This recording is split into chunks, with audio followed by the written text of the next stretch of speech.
پاک سرزمین کے خلاف جو یہ جنگیں مسلط کر رہے ہیں، اس میں ایک جنگ تو اس کا عسکری پہلو ہے، چاہے وہ بھارتی فوجیں پاکستان میں داخل ہونے کی تیاری کر رہی ہوں، یا جہنم کے کتے ہوں، یا بلوچستان لبریشن آرمی ہو، یا یہ تحریک انتشار کی طرح سیاسی جماعتوں کے داخلی فسادات ہوں، چاہے منظور پشتین کی بغاوت ہو یا مہرنگ بلوچ کی غداریاں، یہ اس جنگ کا عسکری پہلو ہے۔ اس کے ساتھ ساتھ جو پاکستان کے خلاف جو جنگ انہوں نے مسلط کی ہے وہ معاشی دہشت گردی ہے۔ کسی بھی ملک کو تباہ کرنا ہو تو اس کے اوپر جنگ بھی مسلط کی جاتی ہے، اس کی معیشت بھی تباہ کی جاتی ہے، لیکن جنگ سب سے آخری عمل ہوتا ہے، معیشت کی تباہی اس سے پہلے ہوتی ہے۔ لیکن اگر کسی مسلمان ریاست کو انہوں نے تباہ کرنا ہے تو جو سب سے پہلے اور سب سے طویل جنگ اس کے اوپر مسلط کی جاتی ہے وہ نظریاتی تخریب کاری ہے۔ پاکستان جب ایک ریاست بھی نہیں تھا، پاکستان جب ایک معیشت بھی نہیں تھا، جب ہماری کوئی سیاست بھی نہیں تھی، اس وقت پاکستان ایک نظریے کا نام تھا۔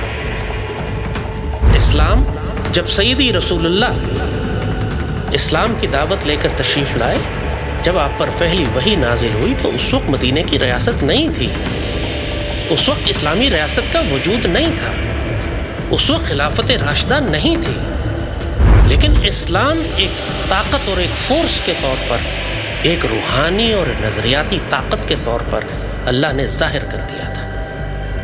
پاکستان بھی مدینہ کی طرز پر پہلے ایک نظریہ تھا، اس کے بعد اس کا جغرافیہ بنا اور اس کے بعد اس کی سیاست اور معیشت آئی۔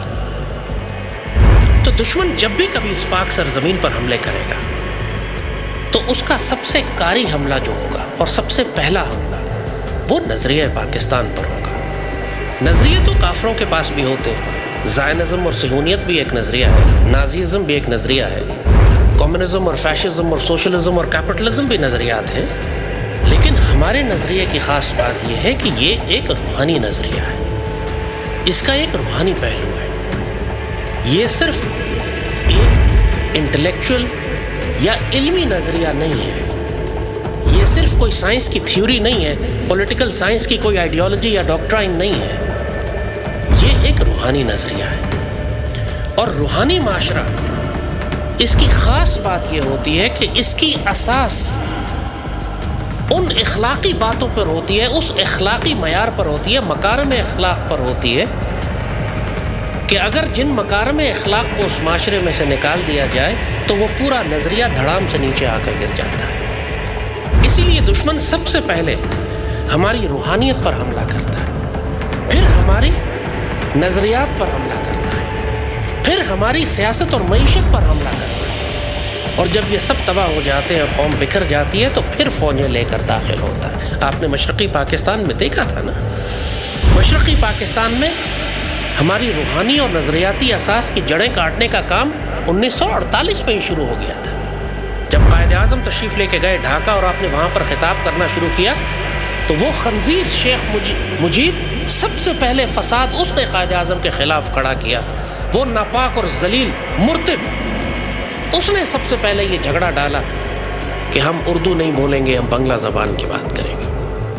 قائد اعظم خاص طور پر اس کے فتنے کو دبانے کے لیے مشرقی پاکستان تشریف لے کے گئے۔ سب سے پہلے آپ نے وہاں جا کر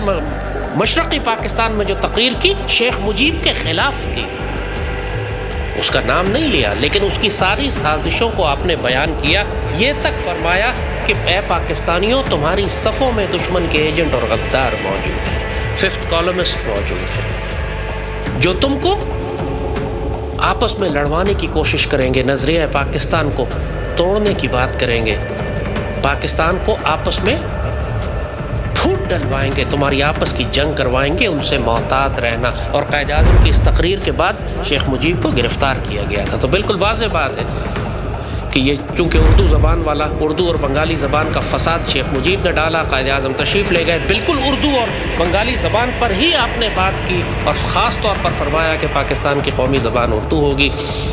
اور اس کے بعد شیخ مجیب کو گرفتار کیا گیا۔ یہ فتنہ اسی وقت شروع ہو چکا تھا۔